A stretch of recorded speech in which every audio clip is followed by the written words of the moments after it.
Swayam Prabha. Digital India. Educated India.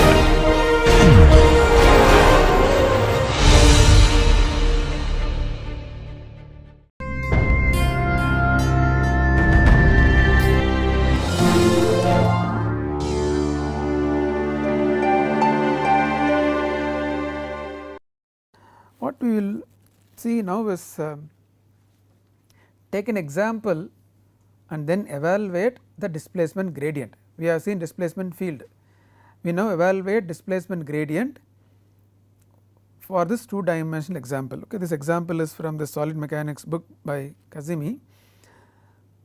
So, you have a plate and then the coordinates are shown before deformation and after deformation, okay, before applying the force, after applying the force, or initial state, final state. Figure shows the coordinates of rectangular plate ABCD to be 0 0 and then 0 100 and then 150 100 and then 150 0, okay, in the undeformed state. In the deformed state, the new coordinates are shown -1 and then 1 1 0 3 and then 150 to 99 and then 150 -5. Okay. We are asked to calculate the displacement gradients because 2D will have gradients. Okay. Let us see how do we calculate. Now, let us start with the definition of the displacement gradient, which I have seen in few slides ago. Few slides back we have seen the definition of displacement gradient. We said difference in displacement of two adjacent particles, okay, and then distance between the same particles. Now, earlier we considered only one direction. So, there was no mention of direction at all. It is understood we are working in x direction only, but now the two particles which we consider can be along x direction, can be along y direction, and for particle considered along x and y direction, you can find difference in displacement along x direction and y direction, and that is what is shown here. So, the denominator tells the direction along which you are going to consider two particles. For example, let us say x direction, let us say we consider the particles B and C. If you consider B and C, for these two particles I can find out difference in their x displacement and y displacement, okay. That gives two possibilities for the numerator. Now, we can consider two particles along y direction, for example C and then D, and considering these two particles I can calculate the difference in displacement along x and y direction. Once again you get another two set values. So, finally, we have 4 combinations of displacement gradient, 2 for the direction along which you are considering the particles, 2 for the direction of displacement. Okay. So, let us write here particles along x direction, for them difference in x displacement, particles along x direction once again, but now difference in y displacement. Similarly, particles along y direction, difference in x displacement, particles along y direction once again, but difference in y displacement. Okay. So, numerator x and y direction, denominator x and y direction. So, you can calculate 4 displacement gradients. Okay. Let us do that now. Okay. Now, we will first consider particles along the x axis. In the present case, we are going to consider particles B and C. Okay. So, particles along x direction. Now, if you consider and then first we are going to consider difference in x displacement. Okay. How do you write formally? Because particles are along x direction, the denominator is delta x, and for those particles we are going to consider difference in x displacement. So, delta ux. Remember, ux tells displacement of a particle. We are going to consider two particles and look at the difference between them, that is why it says delta ux, and divide by delta x. Okay. Let us consider particles C and then B which are along the x axis. Now, what is the, it says difference in displacement, which means that displacement of particle C, x displacement of particle C minus x displacement of particle B, and of course difference in their x coordinates. Now, let us take particle C, x displacement is nothing but the difference in x coordinate. The final x coordinate is 152, initial x coordinate is 150. So, the displacement of particle C is 2 units. Now, let us come to particle B. The final x coordinate is 1, initial x coordinate is 0. So, the x displacement of particle B is 1 unit. So, the numerator is 2 minus 1 1, because we are looking at difference in x displacement. Okay. So, C has got displaced by 2 units, B has got displaced by 1 unit. So, difference in displacement is 1 unit. Okay. What is the denominator? The x distance, we are considering particles B and C, the distance between them is 150. So, this gives one of the displacement gradients, 1 by 150. Now, we are consider the same particles along x direction, but now look at the difference in y displacement. When I say y displacement, it is change in y coordinate. So, how do I write delta u y by delta x, because they are particles along x axis, but now we are going to consider the difference in y displacement. Okay. So, which means that y displacement of particle C minus y displacement of particle B, and remember this once again difference in the x coordinate only. Now, let us look at particle C. Now, the y coordinate has moved from 100 to 99. So, the y displacement of particle C is minus 1, 100 has become 99. Look at particle B, 100 has become 103. So, the y displacement is 3 units, 103 minus 100, and you have that 3 here. Of course, we are looking at difference in displacement, so that is why a minus sign here. So, minus 1 minus in plus 3 gives you minus 4, denominator is once again 150, same particles are considered along the x axis, the distance between them is 150. So, we have considered 2 particles along x axis B and C, looked at their difference in displacement along x axis gives you this, difference in their y displacement gives you this as a numerator, denominator is 150. Okay. Now, just we will repeat this by taking 2 particles along the y axis. We are going to consider particle C and particle D. So, particles along the y direction, first we will consider difference in their x displacement. How do you represent formally? Because I am considering particles along y direction, the denominator is delta y. Numerator, we are finding out difference in x displacement first. So, delta u x, which means that x displacement of C minus x displacement of D divided by the vertical distance between them, y c minus y d. Okay. Now, let us look at point C. Now, we should focus on the, for this case we should focus on the x displacement. So, 152 minus 150, that we have already seen, displaced in the x direction by 2 units. So, this is 2. Now, coming to point D, look at the x displacement, originally at 150, finally also at 150. So, no x displacement at all for point D, it is just at the same point, it has moved along the y direction, along the x direction there is no movement. So, the x displacement is 0. So, 2 minus 0 is 2. What is the denominator? The vertical distance between the 2 particles, which is 100. So, it is 2 by 100. Now, the last combination, considering the same particles along y direction and looking at the difference in the y displacement. So, how do you represent formally? Delta u y by delta y. So, y displacement of C minus y displacement of D divided by of course y c minus y d. Now, let us consider particle C. What is the y displacement of C? Initial y coordinate is 100, final y coordinate is 99. So, the y displacement is minus 1. Now, let us come to point D. Initial y coordinate is 0, final y coordinate is minus 5, and the displacement in the y direction is minus 5 minus 0. So, it is minus 5. final y coordinate minus initial y coordinate, that gives you the y displacement. What is the difference in displacement between C and D? Minus 1 minus of minus 5 gives you 4. The denominator is of course the vertical distance between them, which is 100. So, we got now 4 values of displacement gradient.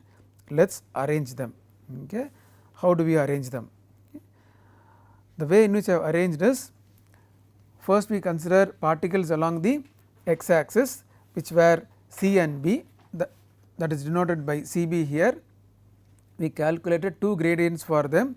The denominator is delta x here, delta x here. Numerator depends on which displacement we are considering, x displacement, y displacement. Then we consider particles along the y axis C and D, that is why the denominator is delta y. Now, we considered x displacement and then y displacement.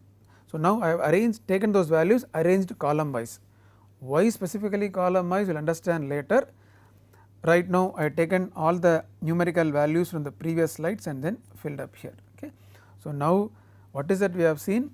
We have seen a displacement field in 2D and then also discussed displacement gradients for 2D because of 2 directions along which I can consider particles, 2 directions along which I can consider displacements, 4 displacement gradients can be found out, and that is what we have done now. Now, let us move to 3-dimensional case. Okay. A very good representation, a very good example from stress and strain. Note the axis characteristic of that book, the x axis here, the y axis here, the z axis here. Okay. Now, the initial configuration, the undeformed state is a cube, You applied a force and it has become a cuboid like this. Okay. So, what has happened? Along the x direction, the length has decreased. Along the x direction, original length, this was the original length, the length has decreased.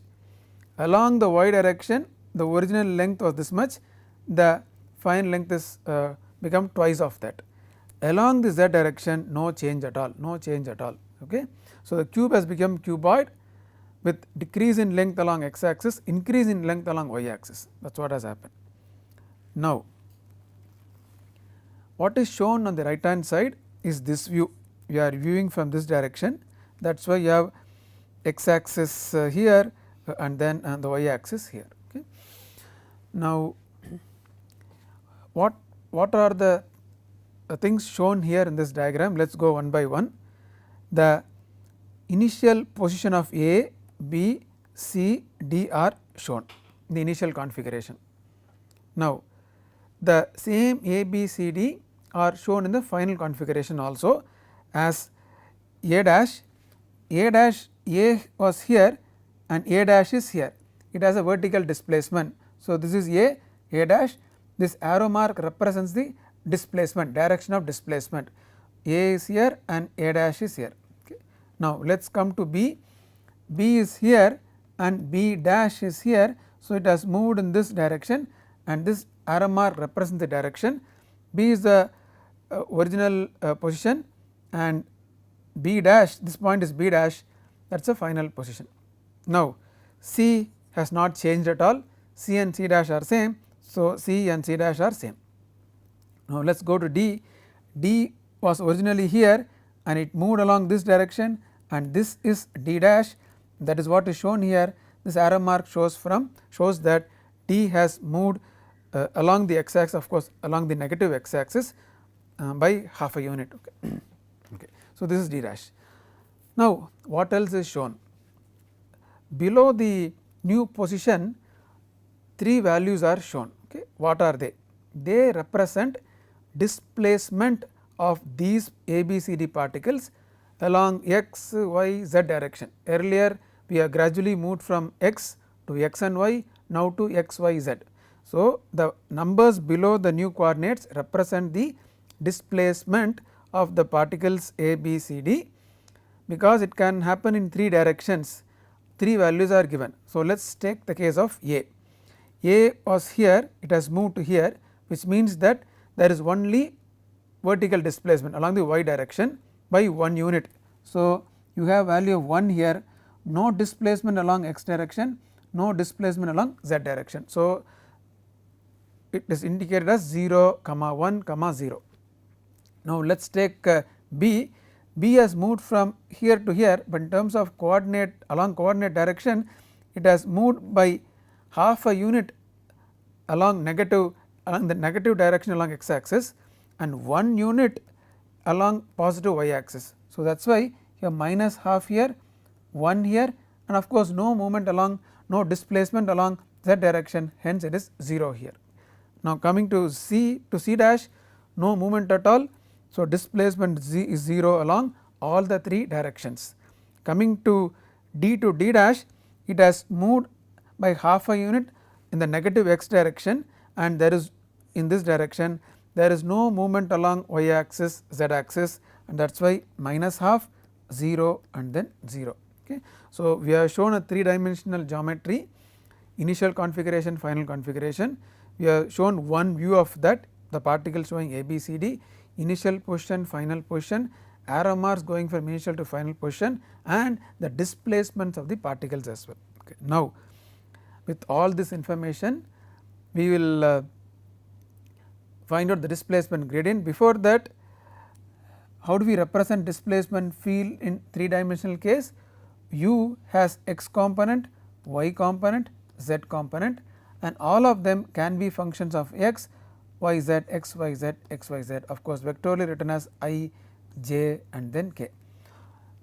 Analogous to our velocity field, okay, we write v as v equal to vx, vy, vz. Similarly, here we have written u vector in terms of ux, uy, uz. The displacement in the x y z, that x y z directions can be function of x y z, okay, and that is what we have seen here as well. The displacements, whatever numbers shown are can be functions of x y z. Here it may be a constant, but in general they are functions of x y z. Okay. Okay, now we will have to find out the displacement gradient. Okay. So, how many entries do we expect? 9 entries we expect. Okay. 3 directions along which we can consider the particles, and for every direction I can consider their x displacement, y displacement, z displacement, difference in their x, y, z displacements. Okay. So, let us take first particles along x direction, which means I am considering particles A and B, Okay. Now, having considered particles along A and B, I am going to consider their difference in x displacement, y displacement and z displacement. Okay. So, if you look at the denominator, it is always delta x, because we are considering particles along x axis. Numerator, difference in their x displacement, y displacement, z displacement. Okay. Now, how do you write difference in x displacement? Because we are considering particles A and B, x displacement of B minus x displacement of A divided by the x b minus x a. For the case of y displacement of B minus y displacement of A, denominator is same, z displacement of B, z displacement of A divided by x b minus x a. Now, remember we said these numbers represent the displacement of the particles along the respective directions, x, y, z directions, along the directions. So, to calculate to evaluate the numerator, it is enough if you look at the difference in the displacement along the respective directions. For the x direction, minus half minus 0, that is what you see here, minus half minus 0. What is the denominator? Because we are using small x, it is a distance in the final configuration, and what is x b minus x a? It is in the final configuration, the x distance between b dash and a dash is half a unit. So, half minus 0, difference in the x coordinate, this gives you a value of minus 1. Okay, just let me repeat, considering particles A and B, for the first entry we are looking at the difference in x displacement, and the 3 numbers here below the final coordinate tells you the displacement of the particles. We will have to look at the difference in displacement, that is all is required. For the first entry we will have to look at the difference in x displacement. So, minus half minus 0 divided by the distance between particles A and B along the x axis. Because we are using small x, it is in the final configuration. So, it is half minus 0 giving you minus 1. Okay. Rest becomes very simple. Now, if you take displacement along difference in displacement along y axis, it is for b dash also it is 1 and a dash also it is 1. So, 1 minus 1, so it is 0, denominator is same, of course does not matter anyway. And what about displacement in the z direction? It is 0 for both of them, and so 0 minus 0, and denominator is still of course half minus 0 giving you 0. So, these are the entries minus 1, 0 and 0 corresponding to particles along x axis. Okay. So, let us complete the matrix. Now, there will be 9 entries, each column corresponds to the direction in which we are considering particles, okay, and each row corresponds to the direction of displacement. So, as we have done earlier, for a particle, for particles along one direction, we filled up along one column. Okay, look at this delta x, delta x, delta x, numerator is delta ux, delta uy, delta uz. Okay. So, all of them have been put in one column. So, if you consider particles along y axis, you will get these entries. If you get particles along z axis, you will get these entries. Now, I filled up these entries 1, minus 1, 0 and then 0. If you consider particles along y axis, you will get these entries. If you consider along z axis, you will get these entries. Okay. So, if you consider particles along y axis, let us say c and then a, and the final distance between c and a is 2. So, all the denominators are 2, then 2 and then 2. What about numerator? You should consider difference in x, y, z displacements. If you consider c and a, the difference in x displacement is 0. So, 0 by 2. If you consider the difference in y displacement, it is 1 minus 0. So, you have 1 here. Difference in z displacement is of course 0. So, that is why you have 0 here, 1 by 2 here, 0 here. Similarly, of course, in the z direction there is no displacement at all. So, all values are 0 here. So, now we have filled up all the 9 entries. It was very obvious that in case of 3D we will have 9 combinations, and we have found out all the 9 displacement gradients. Yeah, now you would have easily sensed that we have been indicating 2 directions all the time. Any physical quantity which requires 2 directions to describe is a tensor. So, we have introduced in fact very gradually a displacement gradient tensor. Okay. So, initially because it was 1D, it looked like a partial derivative for you, dou ux by dou x. Remember earlier slides as delta ux and delta x, but they can vary locally. So, we should write in terms of partial derivative. We slowly move on to 2D, and then we wrote dou ux by dou x and then dou u by dou x for particles along x axis, and for particles along y axis it was dou ux by dou y, dou uy by dou y. Now, in the just previous slide we have moved to the 3 dimensional case, and we have got 9 entries for the displacement gradient tensor. Certainly, you would not have sensed here that it is a tensor. You would have got some clue when we moved on to 2D. Certainly, it was very clear when we discussed the 3 dimensional case that that matrix is a tensor. What are the 2 directions? As I told you, one direction is for the particles along which are considering, along which direction we are considering, and one direction for the displacement. Okay. Now,